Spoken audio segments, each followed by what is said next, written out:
Let me begin by thanking everybody for their loyalty to the Institute for Quantitative Biomedicine seminar series. I'm Stephen Burley, the director, and also the director of the RCSP Protein Data Bank, and more recently, the interim director of the Rutgers AI and Data Science RAD Collaboratory. And you'll be hearing more about that in the spring. It's a great pleasure for me to be hosting virtually Professor Rommie Amaro from UC San Diego. Before I introduce Rommie formally, I want to remind you that the seminar series resumes on the 29th of January with a visit from UCSF by Tanya Cortema. And another highlight for the spring seminar series will be a visit by Joe Marco Trigiano, who many of you will remember from CABM, who's just, I think today published, or maybe perhaps tomorrow, will publish in Nature the first structure of the apolipoprotein receptor bound to apolipoprotein, a very important advance in understanding cardiovascular biology. So let's return to the business at hand. It's a great pleasure and an honor for me to be introducing Dr. Rommie Amaro, who is a distinguished professor in theoretical and computational chemistry at UC San Diego. She grew up in colder climes in Chicago and received her undergraduate and PhD training at the University of Illinois, Urbana-Champaign. And then Rommie came south.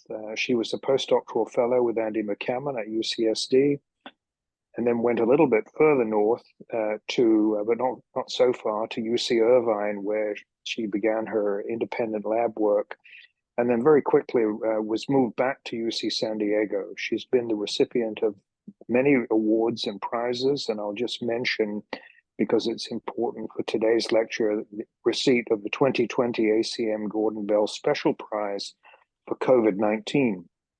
Rommie's scientific interests lie at the intersection of computer-aided drug discovery and biophysical simulation.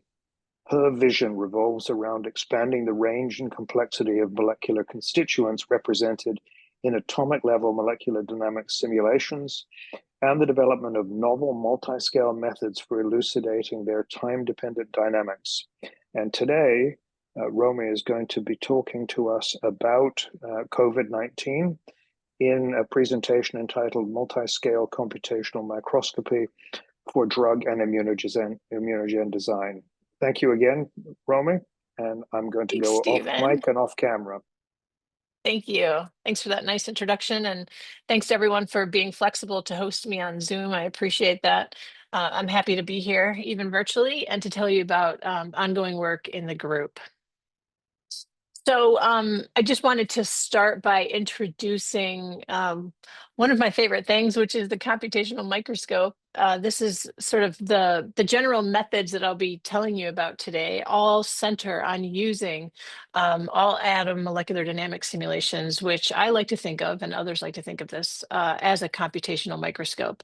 So this microscope is ever more powerful, and it has several different pieces to it.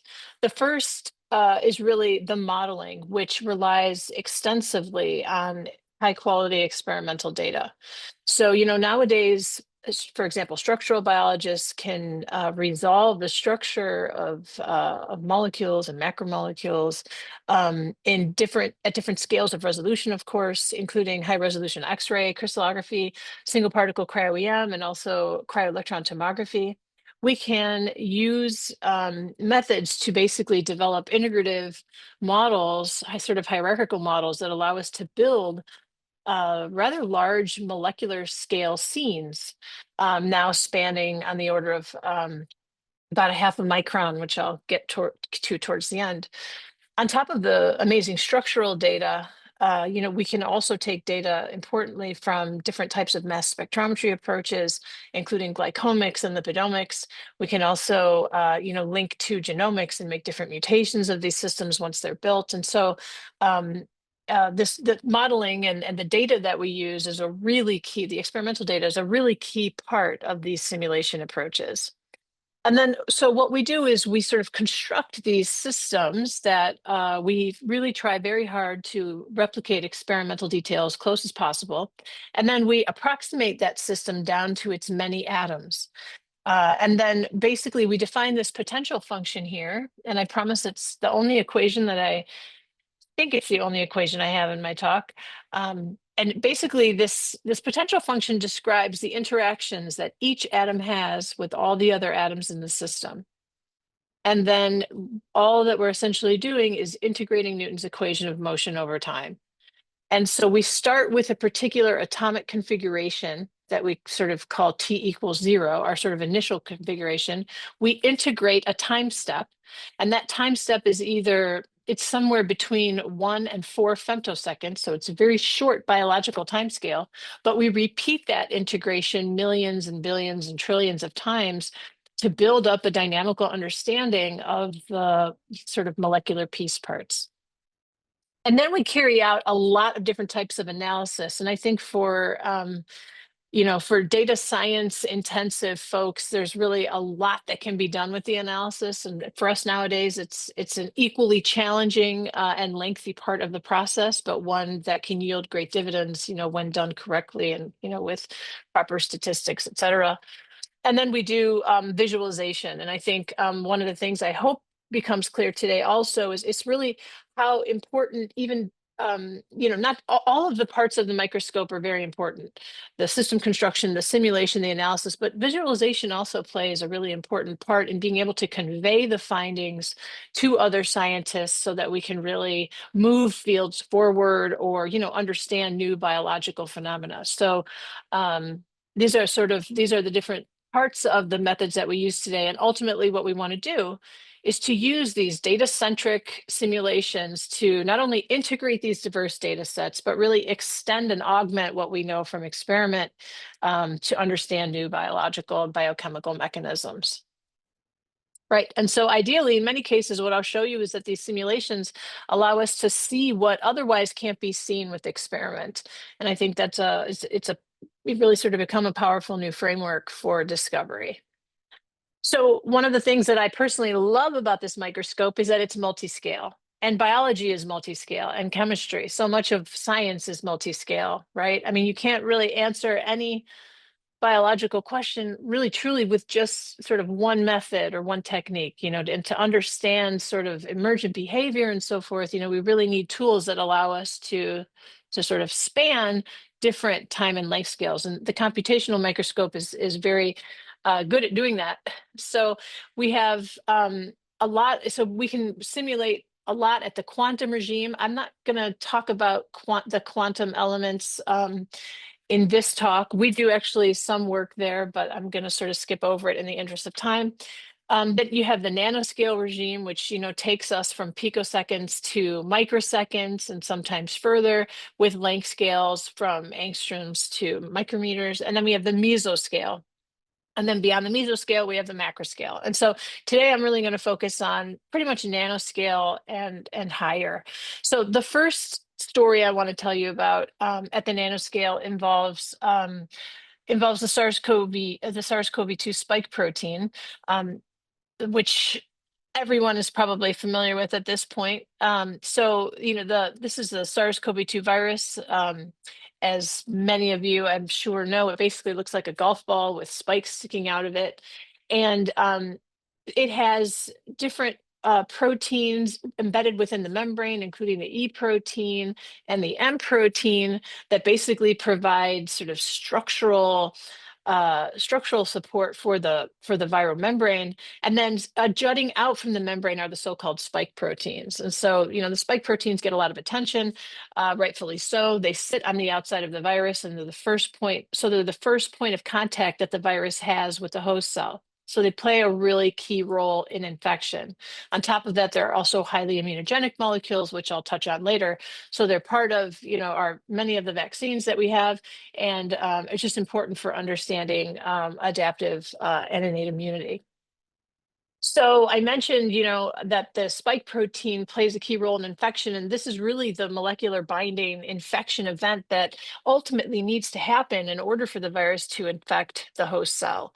And so what I'm showing here is the virus to scale with a human membrane or a membrane from the host cell.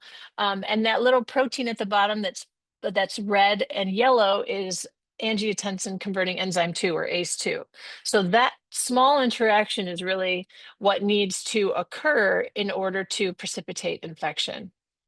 Another view of that is sort of shown here. We can have a little bit of a closer look between ACE2 and the spike protein. You can see the host cell membrane and the viral membrane. ACE2 is the yellow protein again. And I'm going to talk a lot in this talk about this light blue bit in the middle here. That's called the receptor binding domain. And that's the part of the spike protein that really needs to make that handshake with ACE2. So that's of particular interest to the structure and function of this molecule.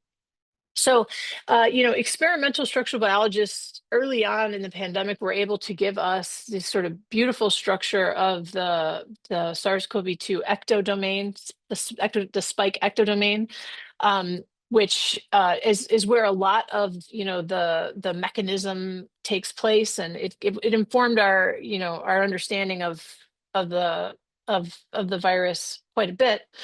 But there are things that structural biologists sort of struggle to see. One of those are N and O linked glycans. And so I think probably most of you know that N and O linked glycans are a very important post-translational modification of proteins. They are involved with protein folding, protein trafficking. For viral proteins, they play an important role in shielding the sort of the spike proteins from the human immune system. And we see this not only in SARS-2, but in many, many types of viruses. And so because these, as I'll show you, these glycans are, they're very flexible, they're highly dynamic. And so structural biologists usually, if maybe they can resolve the first sort of sugar link oligosaccharide or the first few units, but they typically cannot resolve like the entire branch structure, which you can see here on the spike protein. So these different colored shapes here represent different oligosaccharide compositions. And basically they can be put together almost like, Legos or building blocks in order to create different compositions of glycans at different sites. So even though structural biologists can't see them, we can rely on methods such as glycomics methods. For example, there was a really nice paper published early on by Max Crispin together with Jason McClellan that informed researchers of the site-specific composition at each of these N and O linked locations along the spike protein. And so what we can do as computational structural biologists is take that glycomics data, those recipes, if you will, and basically build them structurally we can graph them onto the structure that was resolved by, for example, Jason McClellan or David Wiesler in the early days. The other thing that we can do is we can also model parts of the structure that were not resolved necessarily by cryo-electron microscopy. One part of the structure here is shown it's through a membrane. So what I'm showing in the pink, sort of the different pink and orange and yellow, that's actually we're looking at a slice through the viral membrane. And you can see the sort of transmembrane helices in gray of the spike protein. There's a disordered sort of tail. It's called a cytoplasmic tail that sits inside the membrane, inside the virus. And then inside that cytoplasmic tail, there's many cysteine residues. And some of those cysteine residues are palmitoylated. And so our model also contains this additional post-translational modification, these palmitoylated cysteines, which you can see here. I'm highlighting them in the yellow circle. They sort of look like caterpillars. And basically, these are just hydrophobic groups that sort of snorkel up into the membrane and help keep the spike sort of in the membrane itself. So our model has that too. So all in all, we reconstructed through a blend or integration of experimentally resolved data and modeling. We were able to reconstruct sort of the full structure of the spike glycoprotein, and we can do that in different conformations. And we also can add, as I mentioned, all of those N and O link glycans, which you can see decorate the entire structure. Then we have the membrane, which has the representative molecular recipe or constitution of the ER-Golgi intermediate compartment, which is where those which is where the viruses bud, and so forth. And then once we build that structure, we run our all atom molecular dynamic simulations. And already you can see here the sort of wiggling and jiggling of the atoms. Those are the motions as predicted by the molecular dynamic simulations. You can really actually see also how mobile those glycans are.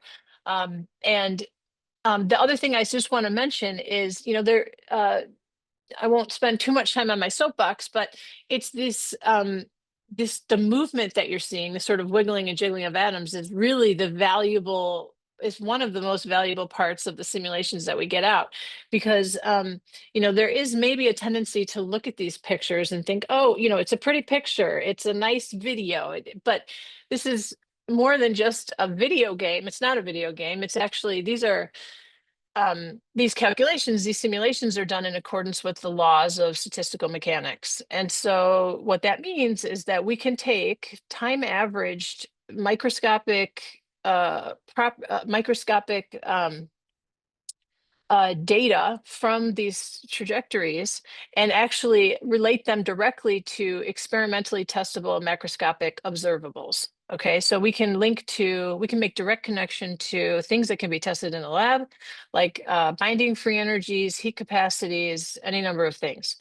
So we pay a lot of money. Like these simulations are expensive. We spend a lot of time and effort to compute these trajectories, but then we have this sort of rich data set to pull from.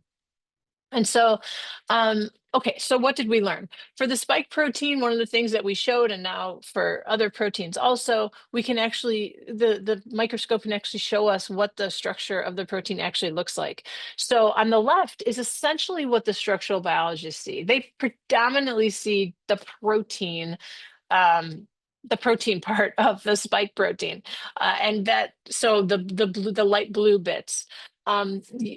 On the right is what the spike protein would look like if they could actually take a picture that could resolve those N and O link glycans. And so you can see it looks actually much different than what they present in they can present in in the actual images that are resolved from experiment. And so what we're looking at here, you might see that there's these sort of tufts. There are these blue tufts. Each one of those sort of puff balls or tufts on the surface represents a composite image of the different states, the different sort of snapshots of a single N or O link glycan. So each tuft represents sort of the space that's been swept out after over the course of 1 microsecond of dynamics. So what you can see is that they are highly mobile. And in fact, when they all act together on the surface of the protein, they basically are creating sort of almost like a dynamical fur coat that sort of that is able to shield the foreign matter, the spike protein, from the human immune system. And so this is spike protein. Once we have the glycans on there, as I showed you, the glycan shield is again sort of a close-up of what that looks like.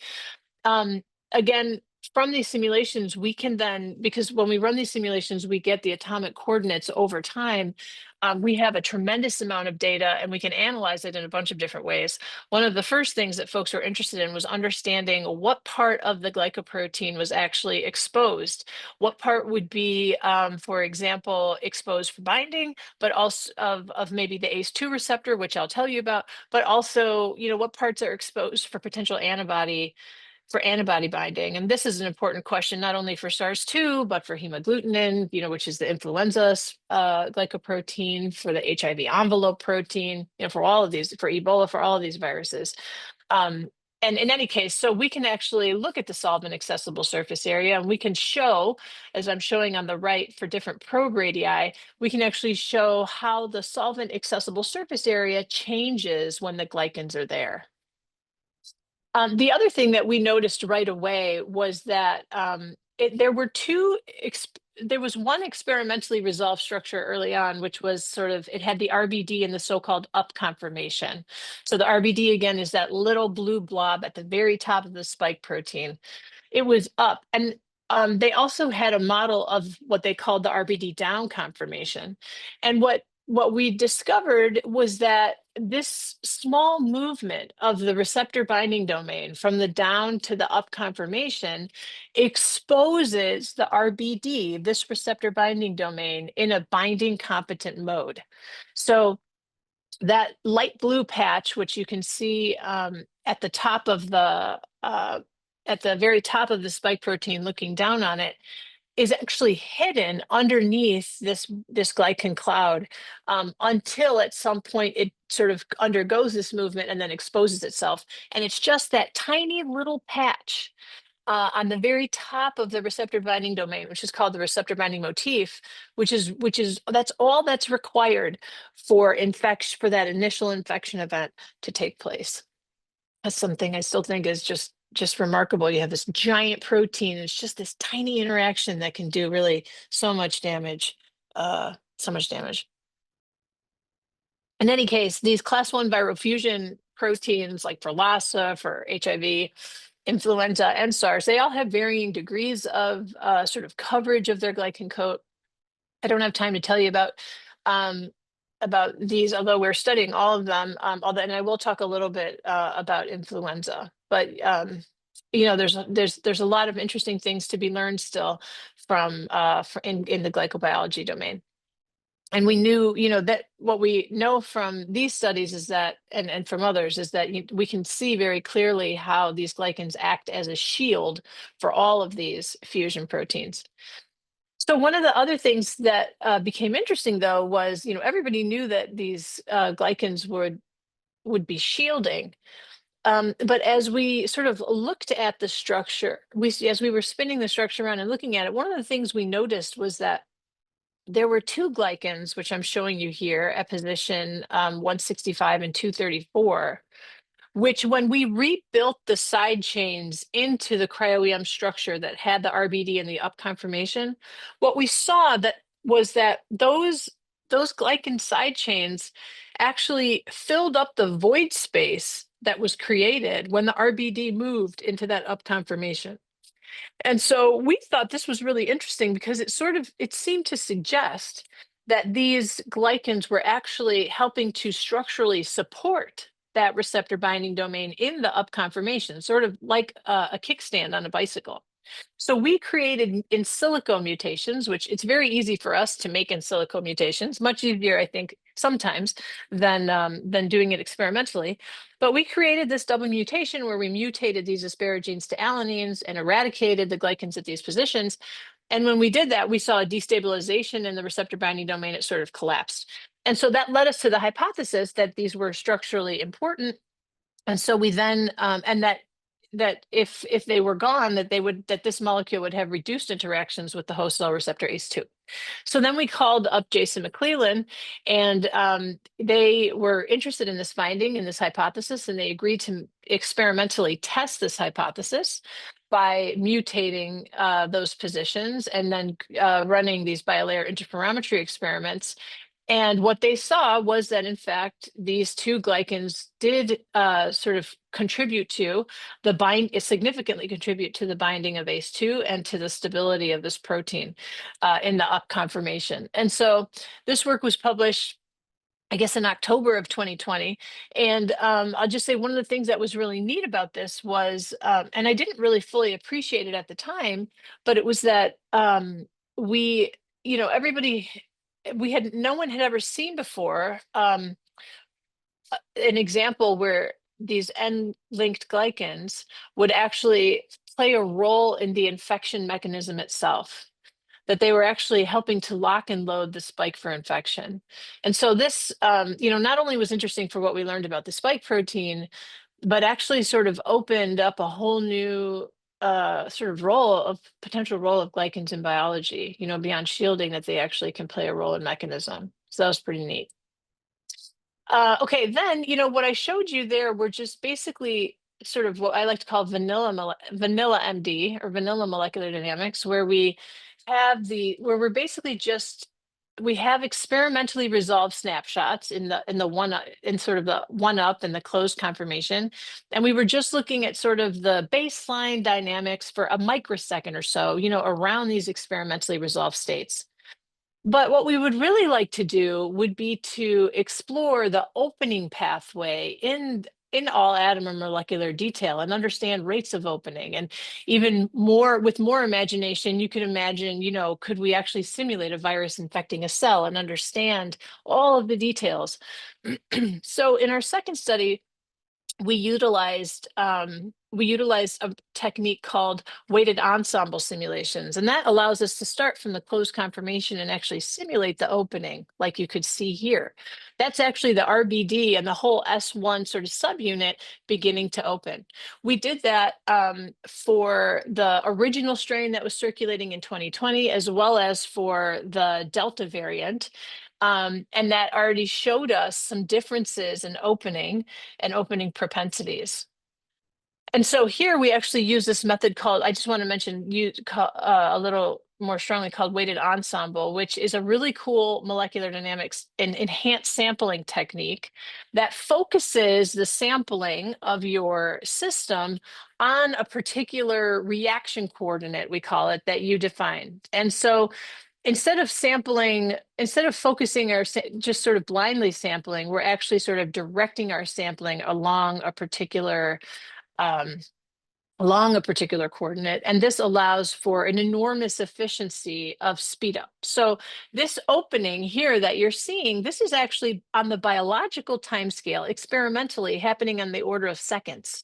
But we can actually simulate that using these sort of state-of-the-art MD approaches now. I mean, usually you think of seconds and you think, wow, that's like way out of the ballpark for MD, especially for big systems. But it is possible now with advances in the algorithms, as well as in the computing architecture. And so the way that we do this, as I mentioned, is I just want to talk a little bit more about the weighted ensemble technique. We have to define this sort of opening coordinate in our case. And so on the right, what you can see is sort of what we call the spike core. So the spike actually has a set of what we call central helices sort of buried inside of it.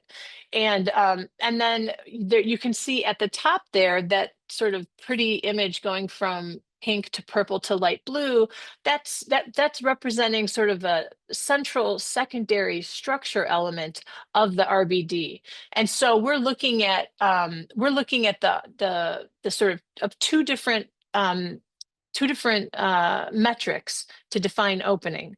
One is the RBD to central spike core distance, the RBD core distance, which I showed there, that's plotted on the bottom of the plot in the middle, on the x-axis of the plot in the middle. And then on the y-axis is just the RMSD to the closed state, which is 6 VSB. And so basically what we can do is just monitor this. We sort of progress along that coordinate. And so if you look at this on the left-hand side, and I'm sorry, I can't find my cursor. You can see A, B, C, D, those letters actually correspond to different points on the plot in the middle. So you can see we start at point A, that's our fully closed conformation. Then we go to sort of a transient conformation in B, where it's starting to open.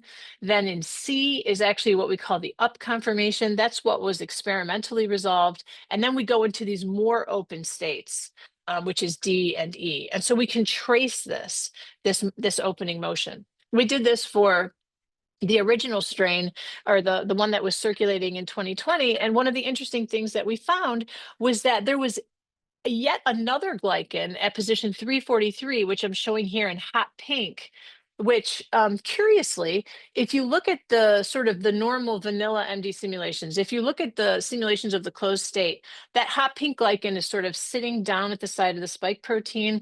It looks like it's shielding, and just not doing anything interesting. Then you look at the up conformation and it's sitting there on the side, once again, just looking like a normal glycan doing shielding.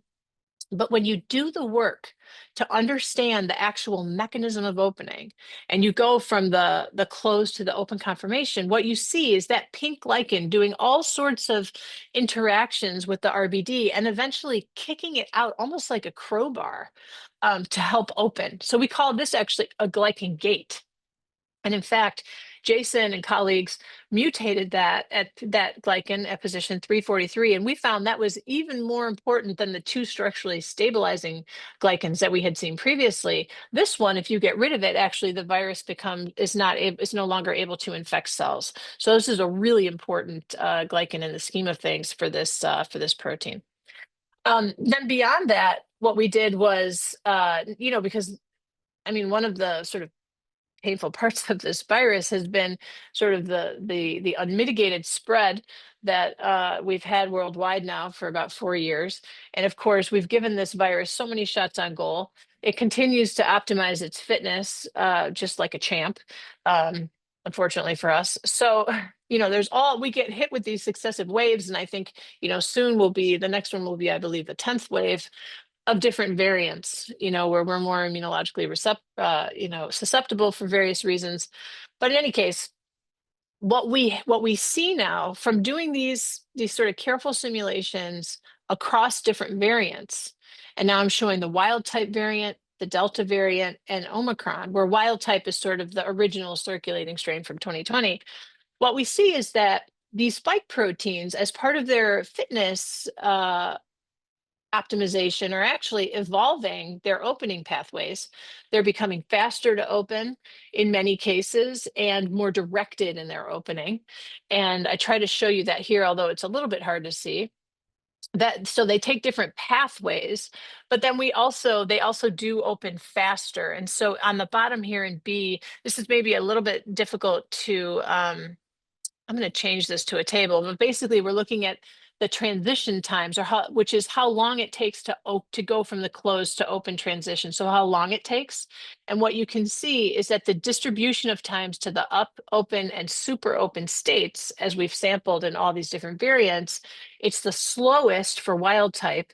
Delta is intermediate, and Omicron is particularly fast to going to this very wide open state. So these variants are optimizing their spike opening sort of pathways and also in making them faster.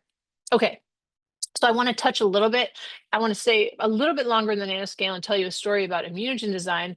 So I told you all about the spike protein, where we're really mostly focused on the S1 domain, which is that bit at the top. That S1 subunit is shown in white. That actually, during the process of infection, actually comes off. And then you're left with the S2 subunit, which is this sort of really spring-loaded part of this molecule that then these central helices sort of polymerize upwards and facilitate the fusion with the host cell.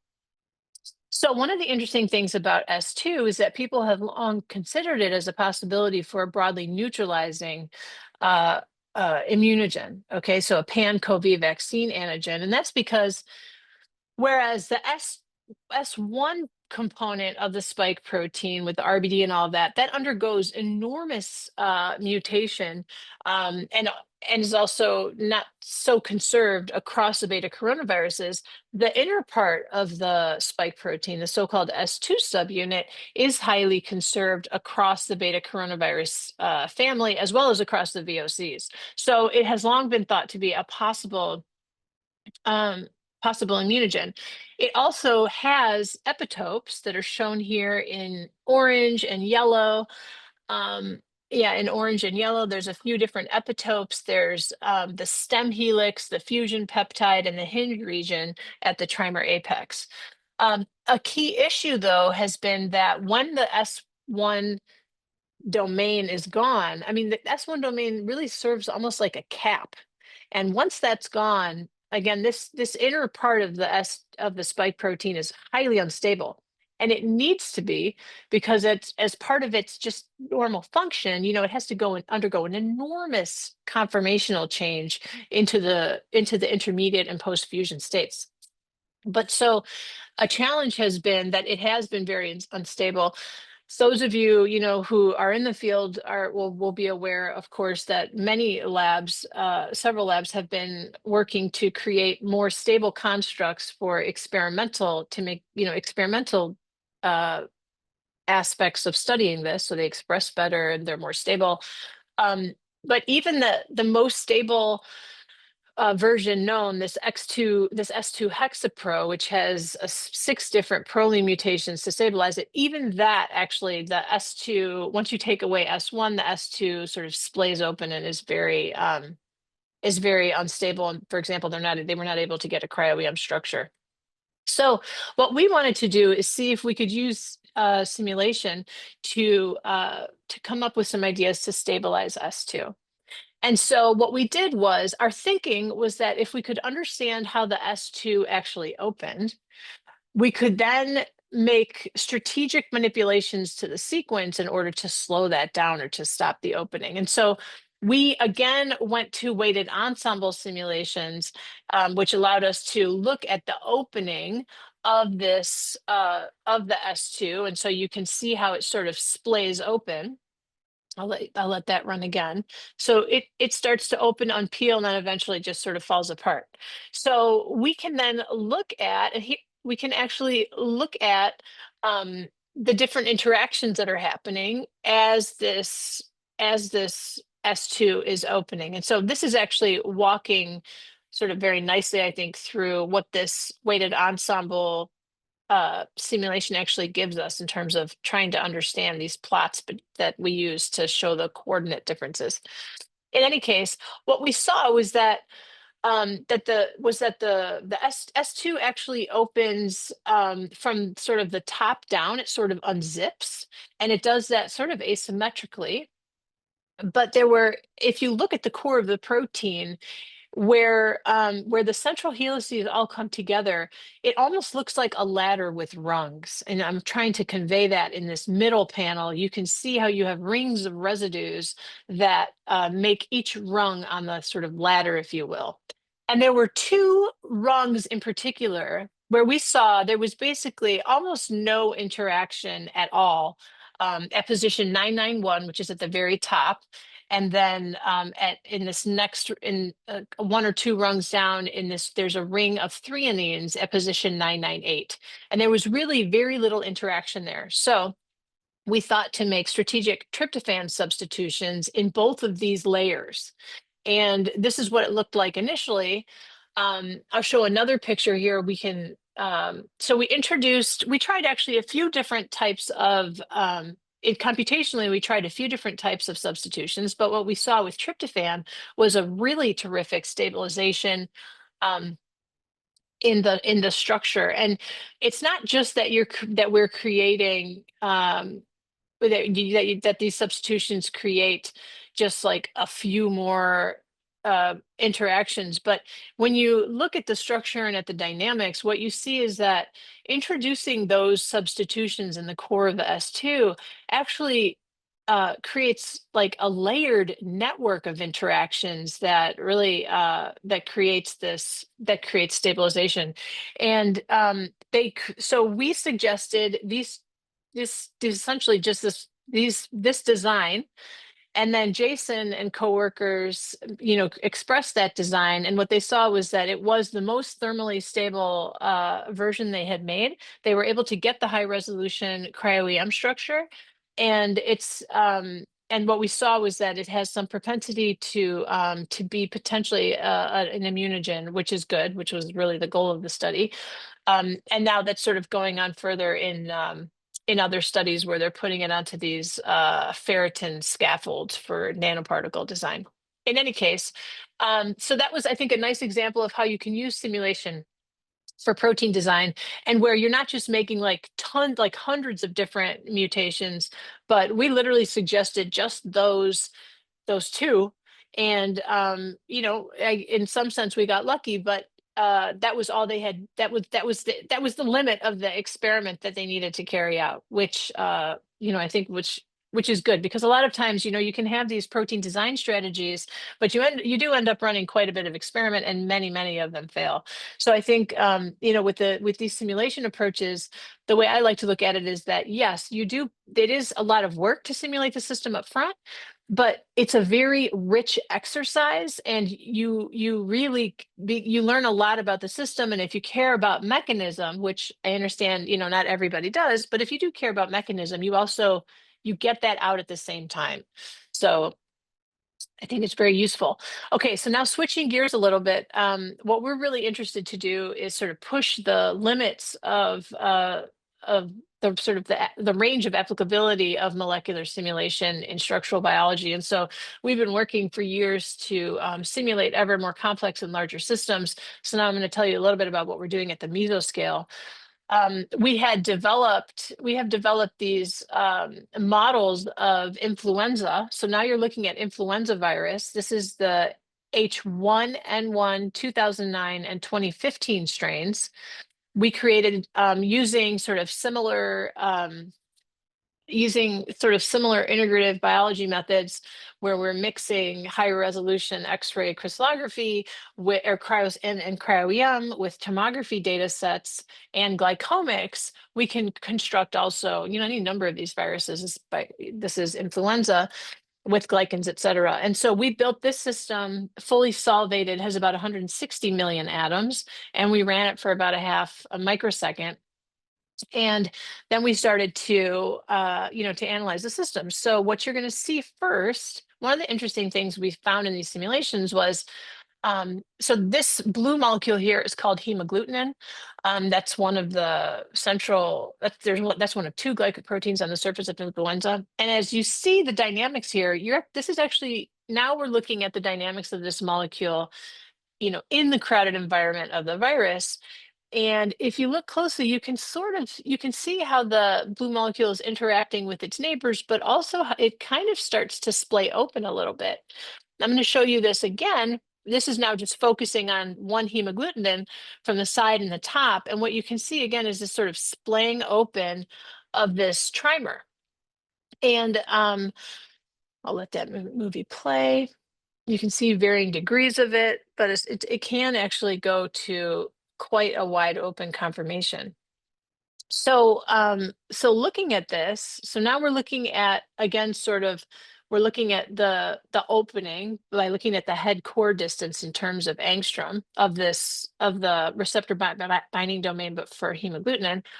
And we're looking at it over the 500 nanoseconds. What we see is that when we start the simulations, the trimer is closed. And this is the structure that if you look at the PDB, all the hemagglutinins look like this. All the trimer protomers are tightly packed, and they're very neat and tidy. And that's what they look like. They're close together. What we saw over time was actually that it actually went from a closed to sampling an open state. This is quite open, and then even a super open state. And I have to say, at first when I saw this, I was a little bit concerned, and I thought, oh, geez, I'd never seen this before. We'd certainly worked with this system in single protein simulations where we just have the single protein in bulk solvent, so like dilute solutions, like the in vitro equivalent of the protein. But I had never seen this. And so, then just as we were analyzing our data, a paper came out from folks from Ian Wilson and folks across the street. And what they had found was that there was an antibody that they called flu A20 that had been found from convalescent sera, so from someone who had been infected. And this flu A20 actually bound to an epitope that was otherwise buried inside the hemagglutinin. So, we think of epitopes on hemagglutinin, the ones that the vaccines target, as being the ones sort of on the top, on the outside of the structure. But curiously, this flu A20 was inside. And if you read here, I have this one passage from their paper highlighted where it says, therefore, the HA molecules on the surface generally have been considered to be well structured, with the trimer interface regarded as inaccessible and not targetable by the immune response. And I just want to pause there to say, people think that because we are so biased by what the I mean, I love structural biology. I really do. And structural biologists generally, it's amazing. But they also bias us so much in terms of how we think about these systems, because every structure shows this tidy hemagglutinin all packed. But the reality is, and we can keep going, the ability of flu A20 to confer in vivo protection suggests that the HA molecules are dynamic and much more heterogeneous in the conformations than we previously observed. And that this trimer interface is partially or transiently accessible. And in fact, this is exactly what we were sampling in these crowded simulations, which I like to call this like in situ dynamics, that it's different and it's valuable. And so now you can see, in fact, if we try to bind the flu A20 to the structure that we all think it is, this nice tidy structure, doesn't work. If we take the open structure we sampled from MD, it fits perfectly. It can find it. And okay, and then so that was great. And then, well, there's this other molecule on the surface. It's called neuraminidase, which is really cool. That's an enzyme. It's a sialidase, and it cleaves the last sialic acid linkage and facilitates viral egress or release. Look at this thing. When we were looking at this, it is actually, it's tilting to the side. And again, this is one of those things where we had simulated this system in dilute solution. And when you do that, that head just sort of stays kind of tidy. It starts off being sort of very planar. But here you can see that there were, sorry, I don't know if that, hopefully you just see my screen. All of a sudden I have these widgets coming up. Do you see widgets or do you see the screen? Hopefully it's the screen. I'm just going to keep going. This neuraminidase actually also rotates on its axis, We see the which screen, gives Rommie. you see. Okay, good. Which this rotation, if can help explain how the neuraminidase can. It sort of acts almost like a lawnmower, cleaving or cutting, or like a weed whacker for these sialic acid linkages. And so this degree of flexibility around the stalk would has implications for the enzymatic activity of this molecule. Okay, and so I was giving this talk to the to the Vaccine Research Center at the NIH, and I at first was just focused on hemagglutinin, and then one of the audience members, Masaru Kanekio, afterwards I was meeting him, and he said, you didn't talk about the neuraminidase, but what were you seeing there? And I said, well, we see this really big tilting motion. I don't really know what to do with that, or if it's real. It's kind of interesting.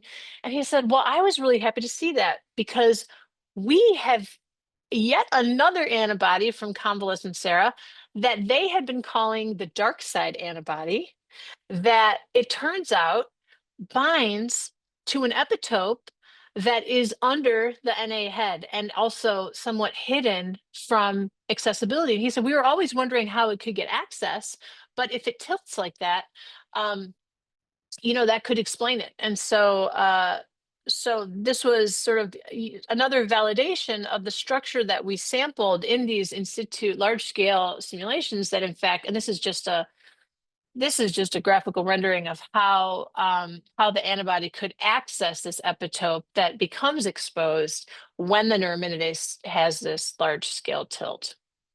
Okay, and then the last little bit I'll tell you about in my final maybe 5 minutes is what we're doing at the macro scale. And this actually involves, this again, we go back to the SARS virus for demonstrative purposes. And I just want to say, this, we had become interested in essentially the aerobiology of this virus. So we know that we now know that respiratory aerosols significantly impact SARS-CoV-2 transmission. And the dogma has been well, so as people speak and sing and breathe, you're making these things called respiratory aerosols. You also make droplets. So droplets are these larger particles that are greater than 100 micron. They have a lot of mass, so they, as you expel them, they basically will fall to the ground, and that's where the whole 6-foot distance thing came from. That's basically how long it takes for them to settle. But the other thing that we have that's much harder to study are these smaller particles called aerosols. And they can be, they're certainly less than 100 micron, but they can be actually less than a micron. And in fact, what we now know is that the smaller aerosol particles that are a micron in size, these so-called fine aerosols, actually are highly enriched for SARS-CoV-2 virus. And they don't fall. Because they're so small, they stay and they float in the air, and they basically are suspended in the air. And then depending on now we also now know that depending on different conditions, for example, if you're in a poorly ventilated room, the virus builds up. And also if you're in a place that has high carbon dioxide, that actually also impacts the longevity or the stability of the virus in the air. And I can't get into too many details about that, but it's a fascinating area of study. And I think one that is, because it's so intersectional, because it involves biologists, and it also involves aerosol chemists, which typically are more like from the environmental side. There's a real interface there, interdisciplinary interface, that is rich with unanswered questions. Okay, so we had been working with aerosols, but of a different kind. We were working with sea spray, which is a whole different talk, because we're over here in La Jolla by the ocean. And but here, what we did was we actually we know from mass spec they can actually determine the composition of a respiratory aerosol.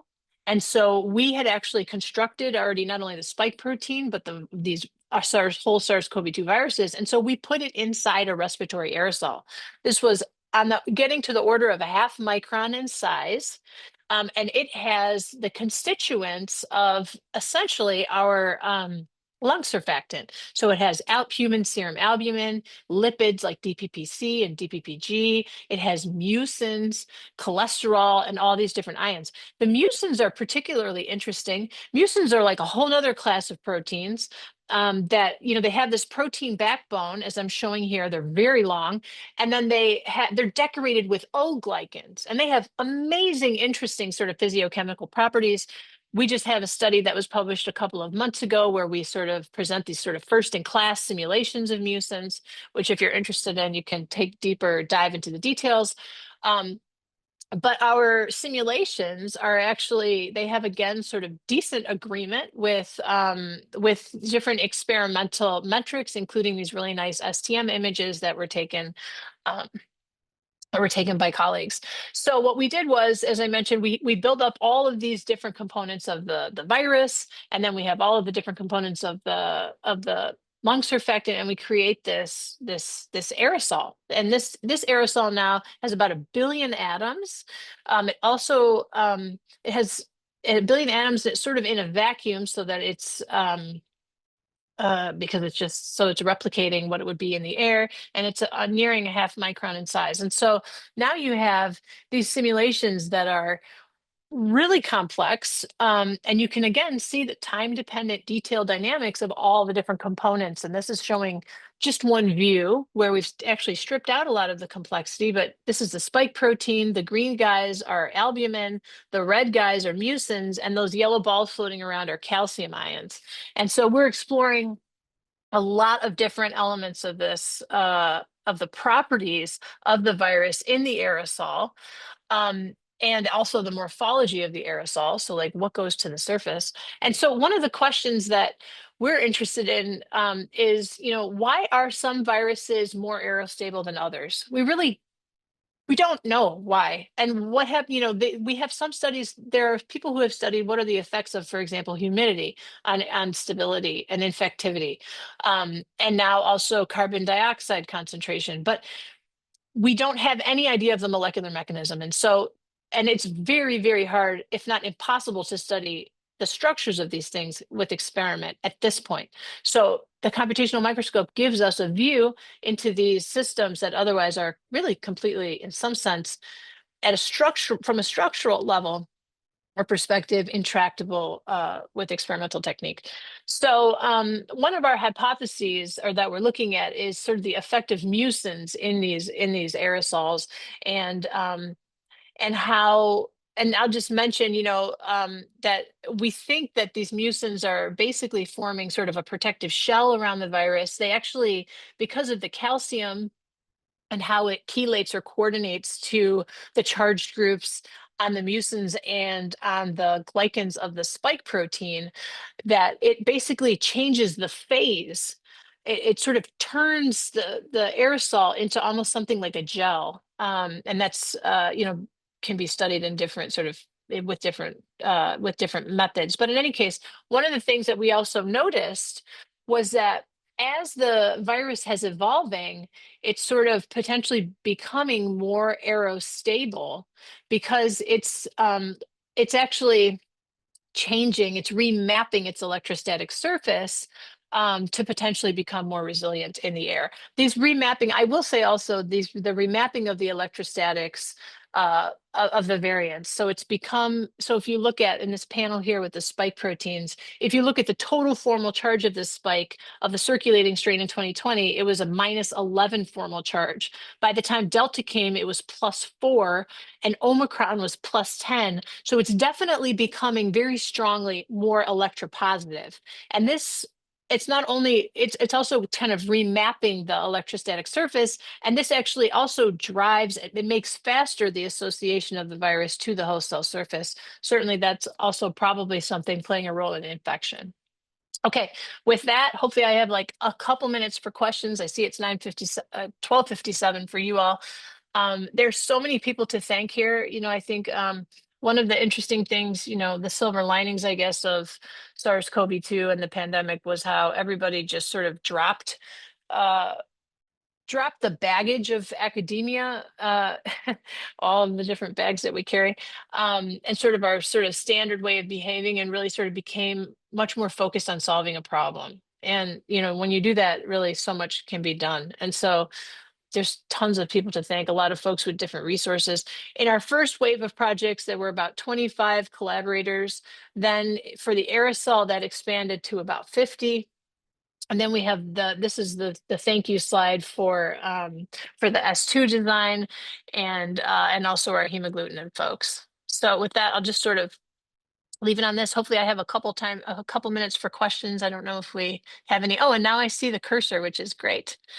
So thank you for your attention, and yeah, happy to have questions. Thank you, Romy. That was a tour de force. So there are a few questions accumulated in the Q&A and also in the chat. Lu Wong wants to know about the order of magnitude, number of atoms in the simulation length, and the force field you're using, whether or not Yeah. coarse graining was adopted, and how did you manage to pay for all this? Oh, yeah. Okay. Those are all really, really good questions. They are big and complicated. I know we do crazy things over here. So order of magnitude number of atoms for the spike protein is on the order of 2 million atoms, just the protein itself. And that's sort of getting costly, but actually you can do a fair amount with, that's somewhat tractable, I think, even for like normal groups nowadays, although it's hard. For the virus simulations, if you're just looking at the virus in solvent, that's on the order of 200 million atoms. For the respiratory particle, we got to 1 billion. And that's really sort of the largest scale I think that folks are at right now for biological systems. The time scales, actually the simulation methods scale pretty well. To a point. It basically, like, if we had bigger computers, we could actually continue scaling. So as long as we have a bigger computer, we can usually get about 100 nanoseconds a day, which sounds small. I think that's about right. But actually, that's enough to sort of begin to sample some meaningful dynamics in these systems. And then we did not use coarse graining, although, of course, that's the first thing people think of. We do have collaborations with folks to try to learn some coarse grain force fields, like for these particular proteins. And of course, there are groups like and methods like Martini, for example, that are tractable and people have used. But one of the limitations there has been that they actually, for example, with the Martini force field, which is a coarse grain method, they do not have parameters for most of the glycans. So, if you're concerned with mechanism, which is sort of where we really are interested, then you start to hit into some pretty big limitations. And then for the computational costs, that was sort of what I was trying to get at the end. This was a really sort of special situation that we were even, we had a lot of resources become available because folks were collectively interested in trying to understand SARS-CoV-2. So we got just an enormous we got access to resources that otherwise we would not have gotten access to. And I just want to make one comment. I mean, with that was something really crazy because for those flu simulations I showed you, it took us about 7 years to run the simulation, to set everything up, to propose to run the simulations, to get the award, to then simulate, and then 7 years. We were able in that first year of the pandemic, what took us 7 years, we did in about 7 months. And then in the next year, when we went from 300 million atoms of the virus to 1 billion in the aerosol, I think we actually pushed the field forward by 5 years, where it wouldn't have happened if, under normal conditions. So sort of special situations. Sorry, that was a long-winded answer, but it had so many parts. That was great. Food for thought.